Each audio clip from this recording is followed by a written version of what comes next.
Hi guys, I'm Gemma Feinstein. I'm reading for the Concord Free Public Library, and I'm going to be reading Chapter 11, Another Rescue.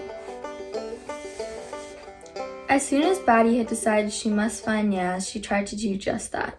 She looked all over the Arundel Gardens for him, calling his name, begging him to show himself. 3 times she went around all the statues, urns, fountains, and beds full of flowers, but nowhere could she find the rabbit. Despairing, she was sure Yaz was gone for good. Now there was only one thing left for her to do, if only she could be brave enough. She was brave enough, she told herself sternly. And so, at about the same time that Rosalind left the cottage with brownies for Cagney, Batty climbed over the low stone wall that marked the back edge of the Arundel Gardens. She was going home. Not to the cottage, to her real home in Cameron, where there was no Miss Tifton, no lost Yaz, and no Cagney and Carla, whose hearts Batty had broken. She would get there by nightfall and sleep in her own bed, and maybe, just maybe, by the time her sisters and father came home, too, they wouldn't be so very angry at her. She knew the way. Arundel was in the mountains, and Cameron wasn't, so she must keep going downhill. And wherever the land was flat, she must head towards the sun, for Skye had once said that Cameron was east of Arundel, and that east, wherever that was, had something to do with the sun.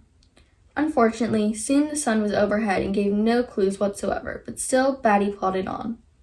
If she hadn't been so unhappy, the first part of her journey would have been pleasant. It was mostly through fields, and there were bright, waving wildflowers, big bugs that hopped as high as her nose, and even some butterflies that followed Batty from one field to the next, apparently thinking her a giant queen of the butterflies.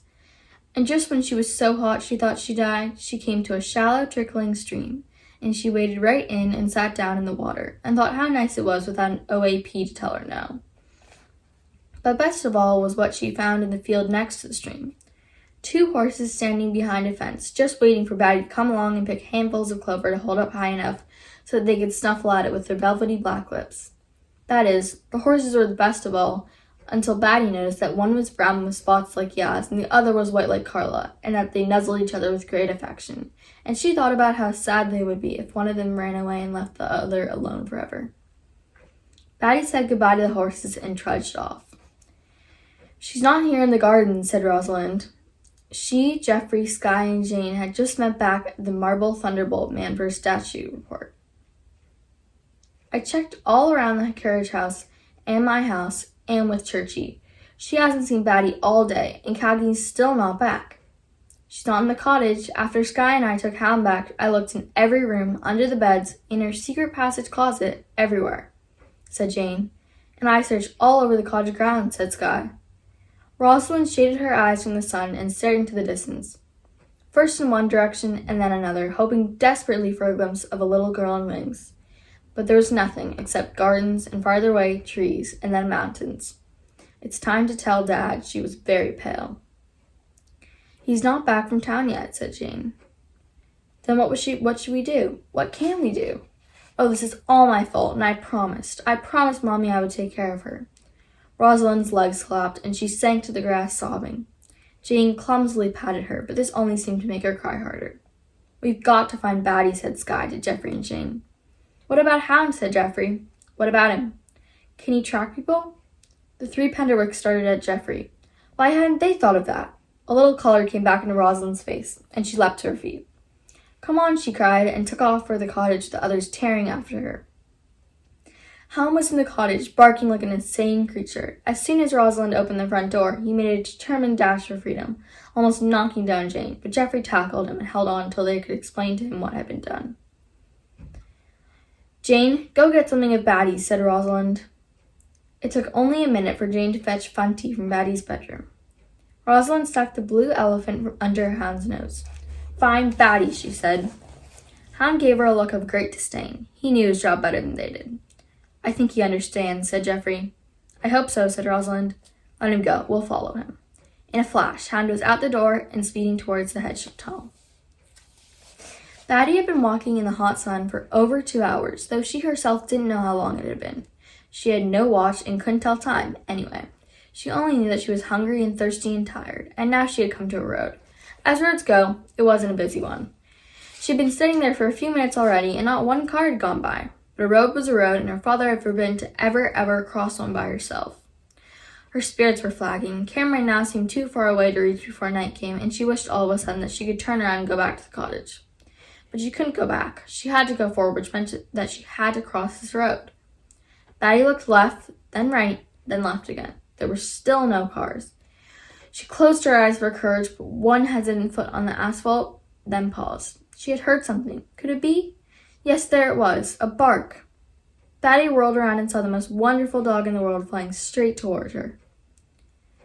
Hound, she cried, and threw her arms open. He leapt right into them, and the two tumbled to the ground and rolled over and over in a frenzy of joyful reunion. But the happiness didn't last, for within seconds Batty heard shouting. She raised her head and saw Geoffrey racing toward her, and behind Geoffrey, her three sisters, all of them frantically yelling. And though Batty couldn't understand a word, for they were still too far away, she knew it had to be about poor Yaz and what a terrible child she was. She jumped up, took hold of Hound's collar, and tried to haul him towards the road. Come on, we have to get away. Hound dug his 4 feet into the ground and resisted. There was no way he was letting Batty cross that road. She tugged and he tugged back, until in despair she let go of his collar. If he wouldn't go with her, she'd just have to keep going alone. Batty closed her eyes again and ran out into the road, just as the car came into view. It was amazing, Daddy. Geoffrey snatched her right out of the jaws of death, said Jane. You're scaring him, said Cy. The car wasn't even close. I was scared, said Rosalind. I was terrified. She reached over and took hold of Batty's little arm. She never wanted to let go of it again. And Geoffrey gave me a piggyback all the way to the cottage, said Batty, snuggling cozily with Mr. Funty in Penderwicks' lap. Now, Rosalind, tell again how Hound rescued Yaz. We've already heard that one 4 times. We need to put you to bed, said Mr. Penderwick. The family was still gathered around the kitchen table after dinner. No, Dad, not yet, said Batty comfortably. A little while longer than Mr. Penderwick would have denied his youngest nothing that night. But I need to talk to your sisters seriously, so no more Yaz stories for a few minutes, okay? Okay, Batty said, and fell instantly asleep with her head on his shoulder.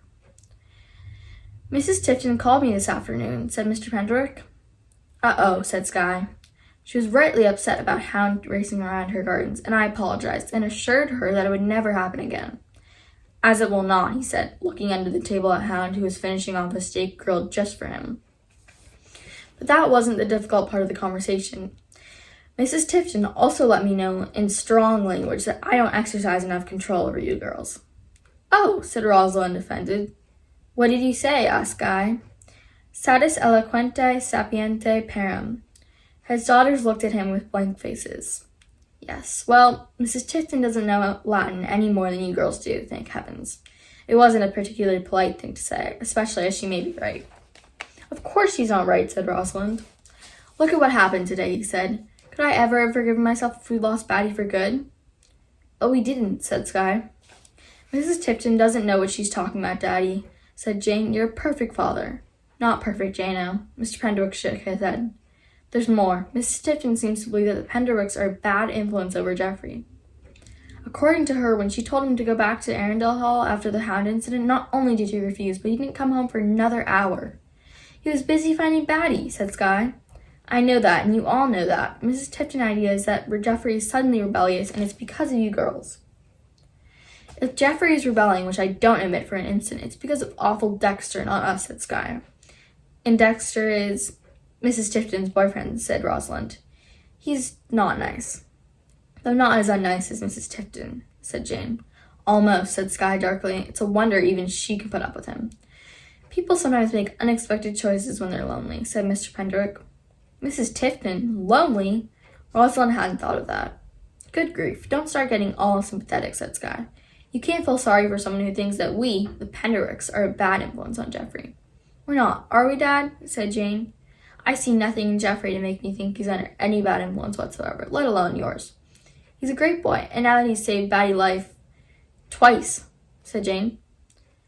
Skye frowned horribly at her to shut up, but luckily Hound chose that moment to toss his steak bone into his water ball, and the resulting flood distracted Rosalind and Mr. Penderwick.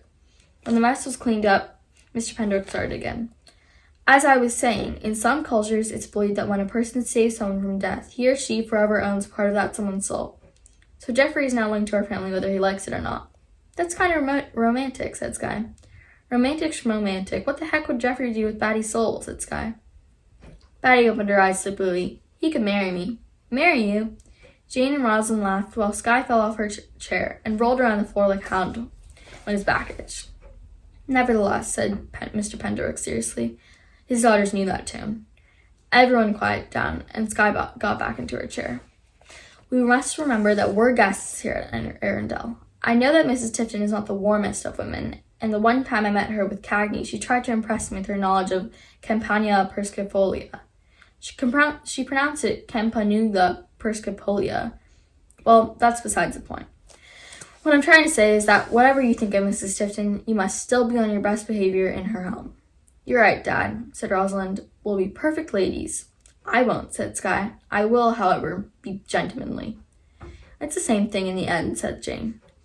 It's not the same thing at all. Yes, it is. Enough. Tacite. Mr. Penderwick stood up, Batty still in his arms. Let's all put ourselves to bed. It's been a long day. Alright, I hope you guys enjoyed. That's one of my childhood favorites. Hope you enjoy the rest of the book.